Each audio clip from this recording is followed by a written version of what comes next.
Face کا مظاہرہ کرتے ہوئے جو اس کے ساتھ ظلم و ستم کیا گیا، جو اس کی فیملی کے ساتھ کیا گیا، جو اس کی اہلیہ کے ساتھ کیا گیا، جو اس کی بہنوں کے ساتھ کیا گیا، اسے تو معاف کر دیا، لیکن عمران خان نے اپنے ساتھیوں پر ہونے والا ظلم، اپنے کارکنوں پر ہونے والا ظلم، اس کو قطعاً معاف نہیں کیا۔ اس ظلم کا انشاءاللہ حساب لیا جائے گا۔ ہم بار بار یہاں پر آئیں گے اور عمران خان سے ہمیں ملوانا پڑے گا۔ اب میں جنید اکبر صاحب سے ملتمس ہوں کہ جنید اکبر صاحب آئیں گے۔ شکریہ جی صدر صاحب، بڑی مہربانی۔ آپ لوگوں نے دیکھا کہ آج جو جمعرات کا دن تھا اور یہ سیاسی ملاقات کا دن تھا، اور یہ 3-4 مہینے سے ہمیں یہ ملاقات نہیں کرنے دے رہے،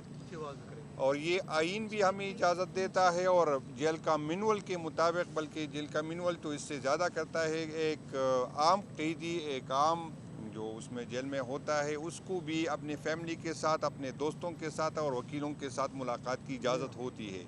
لیکن جو سابقہ وزیر اعظم ہے، جو ایک پاکستان کے سب سے بڑی پارٹی کا لیڈر ہے اور جس کی سب سے زیادہ فالوئنگ ہے، اس کے ملاقات کے لیے آج آپ نے دیکھا کہ پھر ہمیں ملاقات نہیں کرنی تھی، کہ جو آئین کی خلاف ورزی ہے، اور یہ حکومت وقت اور ان کے پیچھے جو ادارے ہیں وہ عوام کو یہی میسج دینے کی کوشش کر رہے ہیں کہ جو پارلیمنٹیرین، جو لوگوں کے منتخب لوگ ہیں، اس کو یہاں آ کے 2-3 گھنٹے اس کو کھڑا کیا جاتا ہے، اس کی تذلیل کی جاتی ہے، اور یہ صرف ان کے لیے نہیں، یہ پاکستان کے عوام کے لیے یہ ادارے یہ میسج دینے کو کوشش کر رہے ہیں کہ یہاں آئین کی، یہاں پارلیمنٹ کی، یہاں آپ کی ووٹ کی کوئی عزت نہیں ہے، وہی ہوگا جو ہم چاہیں گے، اور اس عمل سے صرف وہی ثابت کر رہے ہیں، یہی بات ثابت کر رہے ہیں۔ لیکن اس سے میں ان کو یہ بتانا چاہتا ہوں کہ آپ جو بھی کرے، اس سے آپ صرف یہ حاصل کر رہے ہیں کہ لوگوں کی جو ناراضگی ہے، آپ کے ساتھ جو دوریاں ہیں، بلکہ میں نفرت کہوں گا، وہ بڑھتی جا رہی ہے، اور یہ اس ملک کے لیے بھی خطرناک ہے، اور یہ جو ہے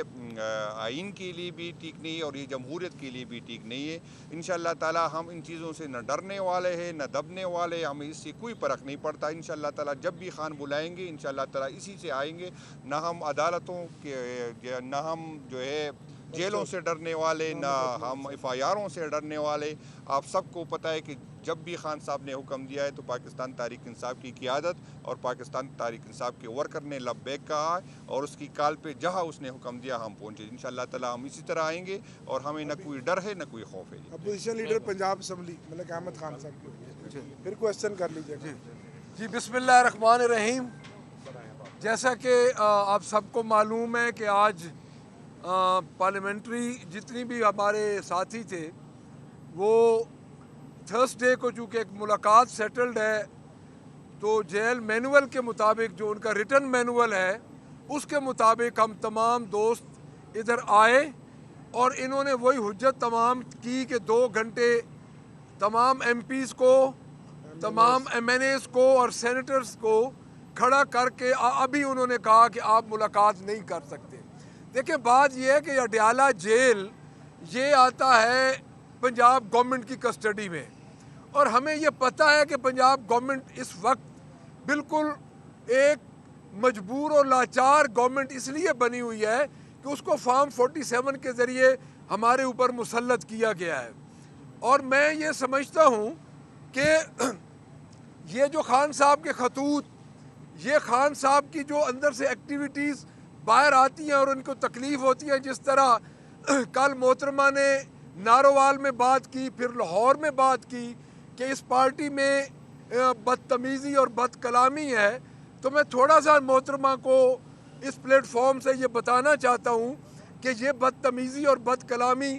آپ کے والد اور چچا نے شروع کی تھی، ان کو آپ نے کٹہرے میں کھڑا کیا ہے۔ جب انہوں نے محترمہ بے نظیر بھٹو کے بارے میں جو الفاظ استعمال کیے، ہم عورتوں کے بارے میں وہ استعمال بھی نہیں کر سکتے، جہازوں سے آپ نے تصاویر پھینکی۔ اب آپ کیا ثابت کرنا چاہتی ہیں؟ کہ کیا آپ اس میں اپنی بڑائی دکھانا چاہتی ہیں کہ ایک ایسا شخص جو سنگل لارجسٹ پارٹی کا سربراہ ہے، جو 2 سال آپ سے نہیں ٹوٹا، تو آپ پارلیمنٹیرینز کو ملنے نہیں دیں گے، تو کیا وہ آپ سے جھک جائے گا؟ اور اس کی وائف اہلیہ جو کہ ایک گھریلو